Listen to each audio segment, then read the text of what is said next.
quite as aggressive either. Because of, I mean, he's one turn behind, so his aggression starts slower. He has to be a little more reactive, has to leave up Spell Pierce when he might not otherwise. Absolutely. Now, we already saw one of the things that happened with excuse me, with Jesse Hatfield, that Jesse has shown a willingness to bring in several of the bounce spells and leave just a single bounce spell to be tutored for with the Cunning Wish. Most likely the Snap will remain in the sideboard, but I expect to see the Echoing Truth and the Wipe Away come in from the sideboard as cards that can be Merchant Scrolled for or just drawn naturally to stop a Gaddock from holding things back. Right, definitely. Yeah, I mean, Gaddock is a big problem for Alix, but those bounce spells will help him deal with it by returning it to Caleb's hand on the fundamental turn before he goes off. And there in the background behind Caleb Durward, we see Shaheen Surani. Shaheen, earlier today, won the first draft open. Yeah, I mean, there's draft open number 1 champion right there, and number 2 will be coming out soon between either Sol Malka or... potentially Colossa Fuentes, potentially William Cruz. Yeah. The winner of that. That's pretty exciting stuff. These draft opens are just great. Like, they're really taken off. And you should come out and check them out. If you don't like Legacy on Sunday, that's no excuse not to come back and play after Saturday's standard portion. Come out and draft. A lot of players have been coming exclusively to draft, and it's a called draft. The players are good. You have to know how to draft, but at the same time, you can gain some edges if you're good in the format. So it's good practice for the Pro Tour. You can also pick up some Open Series points, some money. Definitely worth coming out and checking out. I'm going to say, in that draft challenge, I'm going to be rooting wholeheartely for Sol Malka. He's my old Cabal Rogue, not quite teammate, but collaborator. Sure. It's always great to see a great an old player come back and do well in an event, and Sol is no exception. Okay, and finally we get the start of the first plays of the game. Island from Alix Hatfield. Yep, Island. Is that triple Pithing Needle in Caleb Durward's hand? I don't think that could be anything else. I'm pretty sure he's got triple needle. Ugh. I guess he's hoping Alix forces it or something, and then Mirren Crusader on the top end. I mean, if he, turns off the Candelabra, that can definitely make it so that it's much more difficult for Alix Hatfield to go off. Should he not have, a turnabout, just one less opportunity for him to be able to go there. Yep, and there's that's a Green Sun Zenith from Caleb going to find Dryad Arbor. Yep, accelerate him up, and he's a Mirren Crusader in his hand, which means that Crusader could come down on turn 2 and start serving away at Alix Hatfield's life total. But it's not going to be enough on its own. I love that Green Sun's Zenith has been powerful enough to be able to find play in Legacy. Yeah, one of the things that, initially when I first saw this card and I was made aware that Dryad Arbor could be tutored for it, it was like, oh, that's really, really fabulous. And at first I was thinking of it much more like a 1-mana Rampant Growth, but really it actually plays out much more like a 1-mana Llanowar, because that is a creature, it is summoning sick, and it can be killed as well. So any kind of creature kill can take care of a card like that. But still, having access to however many Zeniths worth of elves that you want, that's great. That means 4 Noble Hierarchs and 3 Green Sun Zeniths for the ability to have 3 mana on turn 2. Alix Hatfield shuffles things up.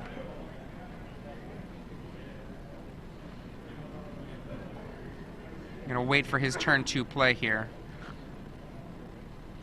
A small discussion going on. That's tapped. Yeah, there we go. And go. Alix draws. The first few turns of this game go out pretty slowly for the High Tide deck. Usually it's just going to be a flurry of library manipulation.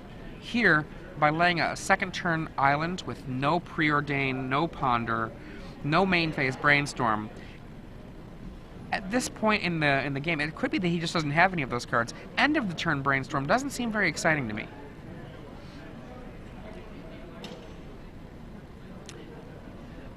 A third land here from Caleb Durward. One of those lands, of course, that Dryad Arbor was accelerated out. Misty Rainforest, finding he now has green, white, and blue.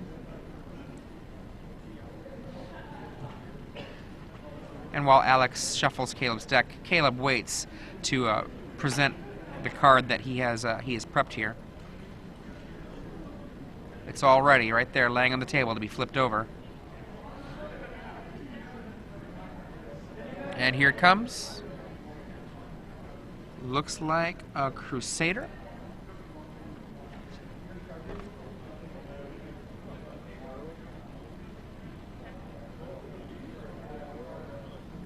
That is a Mirren Crusader. The Mirren Crusader's double strike ability here, making it effectively a 4/2. And if it's pumped up by anything, let's say it's pumped up by a sword, let's say it's pumped up by an Umezawa's Jit, it can really do a lot of damage. End of the turn Brainstorm. Or is that going to be in response Brainstorm? I didn't quite catch if that was in response or if that was end of the turn.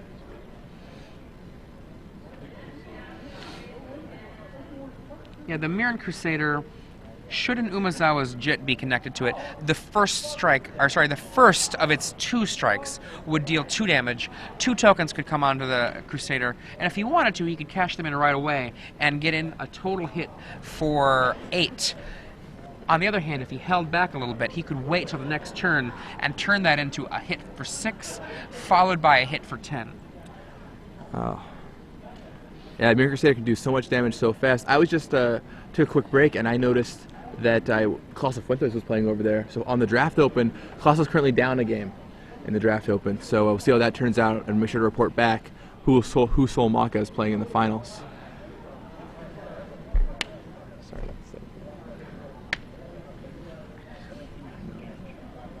Okay, Merchant Scroll resolves. Yep.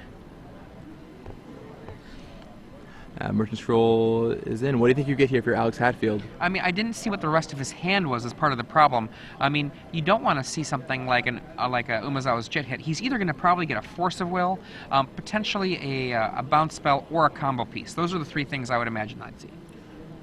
Intuition. Intuition. That means he's looking most likely for a Time Spiral. Yeah, I mean, most other cards you can find with Merchant Scroll. Intuition you can play and go at 3 of a sorcery and you get 1 of them. So it's a convoluted way to make sure that you get Time Spiral into your hand. So let's see what goes down here. So Caleb's going to be able to attack for 4 next turn. Yeah. Potentially, if he lays any number of Noble Hierarchs, that could go up. But yeah. Or 4 on the table. And the Dryad Arbor also could potentially get in for 1 if he doesn't have another play. You know, he does not want to be attacking with that Dryad Arbor in this turn. He hopes to have something useful to cast. But we know Caleb's hand is choked on Pithing Needles right now. He has a surplus of Pithing Needles in stock, and he would be happy to trade them in for anything else. There are Brainstorms in Caleb's deck, so this is something that he can do. Jonathan Medina on Twitter notes that he's played the High Tide deck before, and he's had his Candelabras extirpated and still won easily. So he says Candelabra not that important. I kind of agree with our financial expert there. Absolutely. I totally agree. And one of the things that actually can happen, Alix Hatfield, if he's played this deck enough, and let's say a Pithing Needle hits and it's naming Candelabra, while he's going off, if he has time, if he has the extra mana, he should just lay those Candelabras on the table so that they don't clog up his hand when a Time Spiral hits later in the game. I agree. And so here comes in on Mirren Crusader. I mean, you have to be careful you don't get blown up by Pride Mages. Yeah. But, I mean, you know... That takes effort, though. Yeah, I mean, and if he's expending... With his current hand, if he's expending effort on those Pride Mages, like throwing them away, I think Alix is perfectly happy with that. Absolutely. That's 6 damage there coming in with the that Mirren Crusader. 3 and then 3 again. Right, thanks to the Exalted trigger from the Pride Mage that Caleb just dropped. Yeah. On the subsequent turn now, he can attack for 7, so there is a turn 2 clock that Alix Hatfield is facing down. Yep, but I think Alix is feeling pretty comfortable in his position. He's starting to build up towards his end game, and he knows Caleb doesn't really have any action. So at this point, it's just a matter of, can Alix Hatfield go off? Does he have the tools? And from looking at his hand, I think he does. Well, he by going for that Intuition, that means he's going to be probably going for Intuition for Spiral, Spiral, Spiral. So it's a 1-turn delay for him for this attempt. Right, but 1 turn is plenty of time in Alix Hatfield's world. He is a very disciplined player. I watched him play in Edison, watched him play again today, and he'll take as much time as he needs. He will not rush unless he feels he absolutely has to beat out some kind of hate card. Here it comes. It's going to be a grand total of 6 damage if it hits. 6. Obstinate with the Dryad Arbor. Looks like he drew Spell Pierce. The Dryad Arbor drops down maybe another needle. Yeah. The second needle, it could be a backup on Candelabra, but I wouldn't be surprised if it was hitting just a blank attempt on a Misty Rainforest or some other of the Sacklands. Sure. I mean, you could also name Mind Over Matter, but I doubt that's still in Alix's deck. Mind Over Matter wouldn't be unreasonable. I think if Alix puts Mind Over Matter into play, it's probably going to... He's probably going to be able to win the game. And the third needle, just Right now, he could knock off 6 of Alix Hatfield's potential lands. Polluted Delta was named by that second one. So Candelabra, Candelabra, Polluted Delta. So 2 on Candelabra, 1 on the Delta. Now we got Brainstorm that's going to be able to be followed up by Intuition, so he gets to have a near Ancestral Recall style effect from that Brainstorm. Especially since Alix has a Candelabra in his hand, he can shove 1 back, and he's perfectly happy to put that back into his library. Absolutely. Not doing a lot right now. There are the 2 players. Caleb stroking his much shorter beard, and Alix Hatfield thinking about how he's going to go off next turn. Next turn he has to go off. He knows he has to go off next turn. There are too many cards he's dead to if Caleb Durward has them. If he wants to be a totally gambler man, he could just hope that it doesn't go badly for him, but that would mean that even a Force of Will for his own side would be death for him. Right. So going off right now, Spell Pierce, ouch. And there's the Force. There's the Force. So now Alix has to go off this turn. And what is he removing? It looks like that is a Wipe Away. And yeah, he knows that Wipe Away is safe to remove because... And not only safe to remove, if he's going to try to go off, Wipe Away getting out of the deck, that's 1 less card in his deck that stops him from going off. That is certainly true. I'm going to tell you right now, playing lots and lots of High Tide, once you started going off, if you felt safe, you would start Force of Willing your own spells just to get cards out of the deck. Wow. Yeah, that is a pretty interesting play there. So yeah, Alix is going to find triple Time Spiral, and Caleb's choices are Time Spiral, Time Spiral, or Time Spiral, and he's going to give Alix one of them. Which one? So, Caleb mulls it over. And yeah, so that Spiral's going to go into Alix's hand, and I think Alix has the tools to go off on his turn. He can begin the process. Now, he has not laid a 5th land yet, so even if he doesn't have a land on the top of his library, the Time Spiral will almost certainly give him one, which means he'll have access to probably a minimum of 10 mana once the first spiral has resolved. Yeah, man, I haven't seen his hand completely, but I presume he's got a High Tide at this point. That would be hopeful. Yeah, if Alix doesn't have a High Tide. And look at that smile, you know. All right, let's see what we got going on. So Alix untaps and looks at the top of his deck. Another Force of Will. Force off the top. Empty-handed Caleb just waits to see what happens next. Yep, he knows. All right, do you got me or do I got you? What's going on? With that Wipe Away, by exiting the Wipe Away, it means that Alix is married to going off this turn. I think if he had kept the Wipe Away, he could have theoretically bounced one of Caleb's creatures. Ooh, look at that heavy sigh. And bought another turn, but a turnabout still also does the same trick of buying a turn. Right. Particularly because Caleb has no cards in hand, so the turnabout holds down 1 mana as well as the other creatures. Right. So I can't quite get a good glance at what's in Alix's hand. Yeah, I've got no idea besides there we go. All right, High so Tide. He has the High Tide. That's a good start. 2 mana per land now, using the fishy High Tide. Still the superior High Tide, in my opinion. Drew Tucker all the way. All right, so looks like Alix has Ponder in his hand. Looks like Ponder, Force of Will, Time Spiral. I don't know what the last card is. Meditate. Okay, yeah, Alix's hand is stocked. You know, in my mind, versus an empty-handed opponent, anything that involves pondering is just too greedy. Just cast the Time Spiral. It's going to resolve, untap. You can get a land off of that. I mean, if he happens to also have a turnabout in his hand, do it, fine. But, you know, what do we see? Ponder, Time Spiral, Force of Will, and a couple other cards. He really needs to just, unless he has an untap effect that he can use in his hand, he just should cast that Time Spiral. I mean, it's risky, especially with Polluted Delta shut off by Pithing Needle, because you don't want, you know, that removes your chances even further. He's drawn 4 lands already. The deck runs 18, I believe. 12. 18. Yeah, 18 lands, and so 4 islands are shut off, are in play. 2 deltas are shut off. Time Spiral. Yep. Playing it safe. No mana floating. Access to 8 mana after this Time Spiral resolves. Yep. And so Caleb could potentially draw Force of Will to throw a Wretch in Alix's hands even further. But we'll see what both players draw off this. Alix knows he needs some action. Caleb knows he really needs Force of Will. And Alix doing the trademark pile shuffle just to make sure that his cards are evenly dispersed. Not too many spells clumped in one place, not too many lands clumped in one place. Caleb following suit, he's like, well, I need a Force Will. He's doing this, I'll do this too.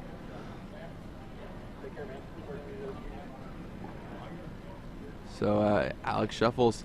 And if you're Alix Hatfield, what do you really want to find right now? If you're Alix Hatfield? Yeah. I mean, you want to see one, and count them, only one basic island. and you want to see, or potentially, let me change that up to a non-polluted Delta fetch land would be fine, with a Brainstorm, Merchant Scroll, High Tides, some Turnabouts, but primarily getting some kind of card draw spell that is going to be relevant enough to really sufficiently refill his hand, a land, some High Tides, and the untap abilities. So, things you don't want to draw at this point, Candelabra of Thanos.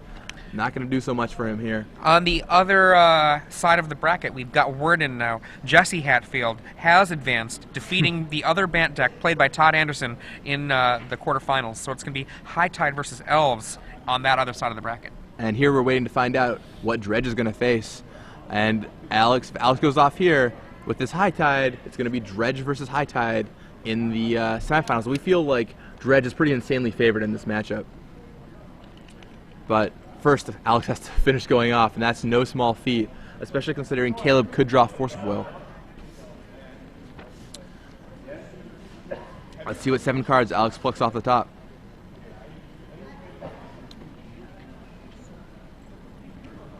Looks like Colosso Fuentes lost in the semifinals of the Draft Open, meaning that Sol Malka will go on to face William Cruz. William Cruz in the finals of the Draft Open.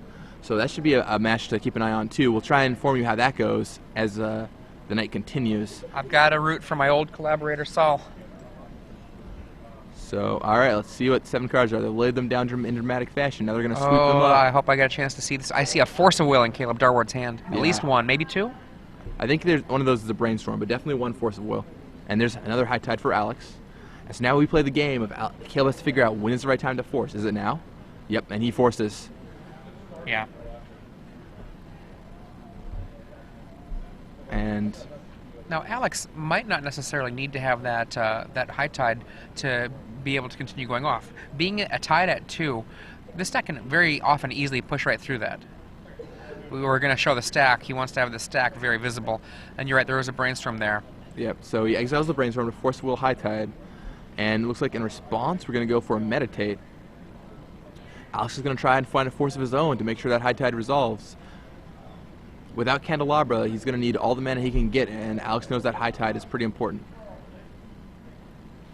And if you're going to do Meditate anyway, now's the time to do it. Yeah, this is the all-in moment. As if we weren't all in enough before. Well, I mean, it wasn't necessarily all-in before. Sure. I mean, there have been so many times I've played High Tide, right, partly gone off, and then just, oh well, I didn't make it, but I'm going to stop you from killing me, and I'll just say go. I mean, especially if you boarded in another bounce spell, you could bounce one of those creatures and buy another turn. Yeah, absolutely. But now that he's meditated, he skipped his next turn, he's looking for an answer to that Force of Will. All right, tap some mana. What do we have in response? So Meditate's resolved.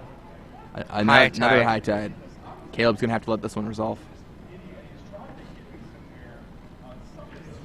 6 mana has been spent, or sorry, has been tapped, and 5 mana has been spent. Another High Tide. The tide is at 4 now. So that's 3 High Tides drawn by Alix Hatfield post Time Spiral. All right, and so... And the first High Tide does get countered by that Force of Will. Yep.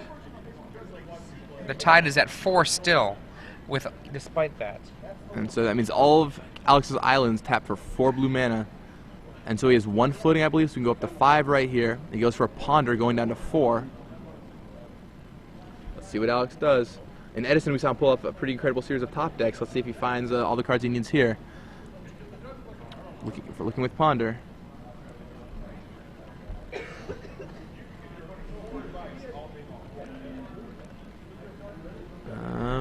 I can't quite see the cards. I thought I saw a Force of Will poke its head up from out there, but some it's not cards clear. go back, draws a card, a land maybe. Okay, there is an island in his hand, so he definitely has access to more mana here. Yep. Question is, what is he going to be able to do with that mana?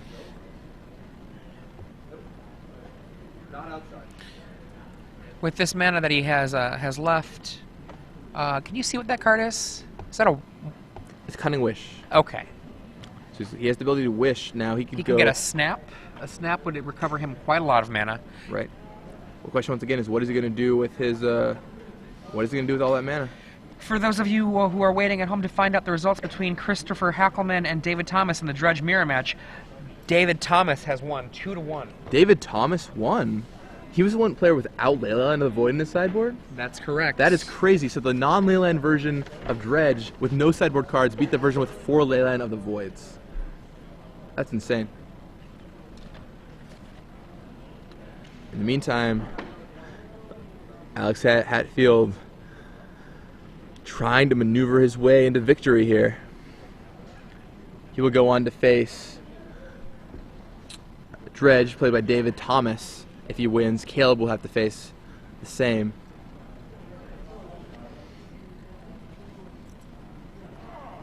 And Caleb gives Alix's deck one more good shuffle. You know, that's Turnabout, untapping all of his lands. One lucky shuffle can take things into a really good place. Now, with all of that mana there, that's 4 Tides, 5 lands, another Meditate. He's got access to 20 mana here.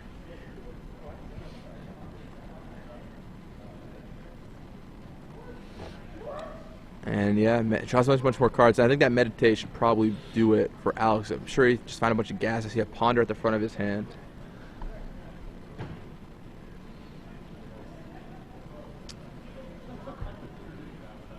Puts them back Ponder, and shuffle, shuffle.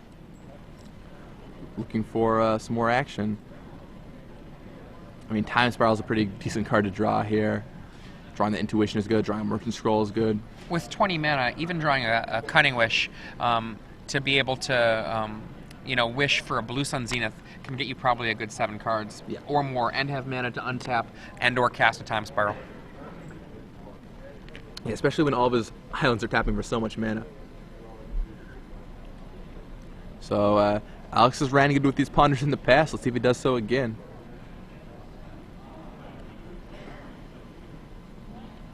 And those Pithing Needles, for those who are just joining us, those Pithing Needles are set 2 on Candelabra, 1 on Polluted Delta. Yeah, the Polluted Delta one no longer is relevant since a land has come into play. But the Candelabra, that will turn off one avenue to Alix Hatfield's being able to untap, but not a really big deal, though it does have an effect. So that's Intuition at the front of Alix Hatfield's hand, so he can go find Time Spiral if he wants it. Yeah, and he also has Turnabout, I believe. So yeah, he has the access to an insurance policy in the form of Intuition then. Now, if possible, he does not want to cast Time Spiral because he knows his opponent has, or believes his opponent is basically out of the ability to cast any Force of Wills at this point. Yeah, I think if Caleb had a Force, Alix knows that if Caleb had a Force, he would have used it by now. Yeah, absolutely. That's why I said, like, if he... Oh, there we go. Look at that. Yeah, and there's Merchant Scroll. We can get Cunning Wish, probably, to go find... Oh, or just the main deck Zenith. Sure, yeah, main get deck the Zenith. Fill it up a little bit. And I mean, if he doesn't have the mana to stroke Caleb out, he can just stroke himself, get a really great hand, untap, and then finish the job. Right. Now, without Candelabra, though, it is a lot harder to hit that number of mana because you can't do crazy things like turn about all your Candelabras to untap your lands multiple times. I mean, you never needed to do that back in the day, and you could pretty easily do this with just a single stroke. So Sure. I don't think that there's any real question that he's going to win now. I mean, I agree. I think Alix is going to win for sure. Just has to make sure he does everything properly. This deck is so complicated after all.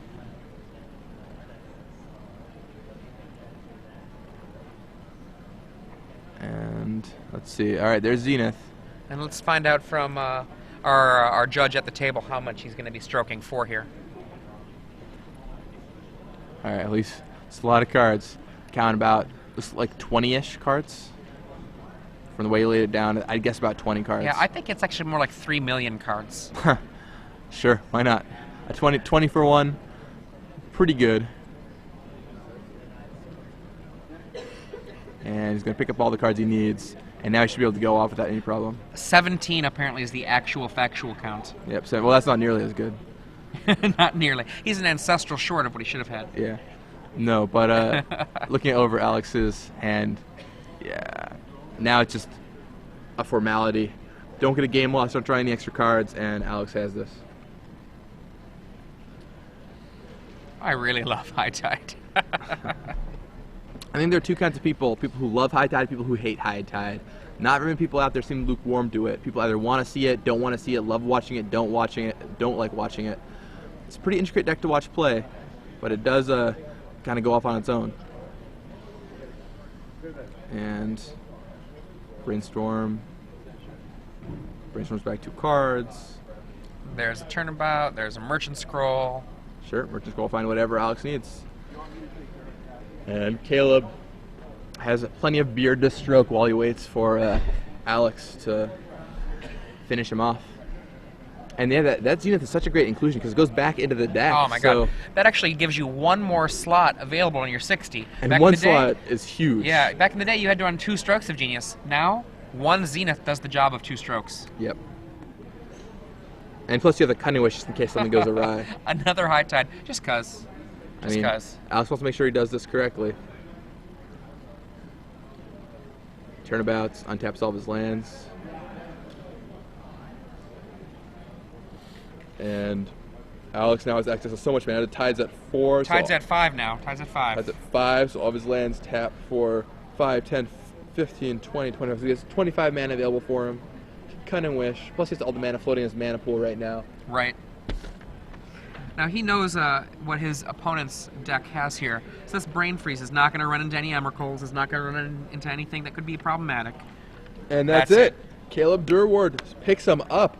Alix Hatfield moves on to the semifinals where he has to face Dredge.